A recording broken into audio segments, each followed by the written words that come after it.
Hi, welcome back to the channel.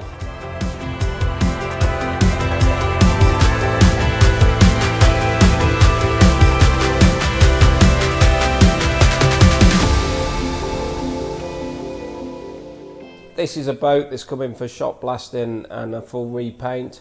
This boat has actually never been in the water. I couldn't resist just doing a small video to show you that even though it's not been in the water, it still can corrode, which has to prove my point that I keep saying, that it is down to poor preparation and poor quality paints. Over the years, people say, oh, it's because it's in shallow water, electrolysis.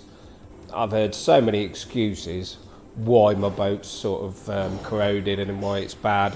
Never blaming the paint or the paint preparation. And we can see here, there's quite a lot of pitting under this rubbing strip again. I'm not sure, like on some of the earlier videos, it does tend to come from around the strips for some reason. The rubbing strips on this boat hadn't been welded underneath, so the first job we had to do was shot blast all around the strips and weld underneath the strips, because that hadn't been done.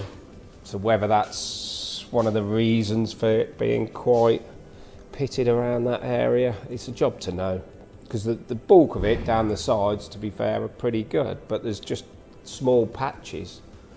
So it really, you know, it is quite random how boats do corrode. No two boats corrode in the same places or at the same time.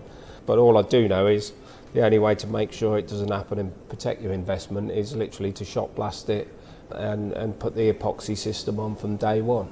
If you do that, or like I've said before, in the first 5 years, you know, you won't have these issues and problems. It's not necessarily a case of can you afford to do the job, it's can you afford not to. You know, at some point you're going to have to do it, so you know, my advice to everybody out there is to get this job done as soon as you can before it gets any worse and starts costing you even more money. We do have slots available pretty much after Christmas now. We may be able to squeeze the odd one in just for the hull, but we're quite booked up on full repaints. But yeah, if you're interested, give us a call or an email and get yourselves booked in.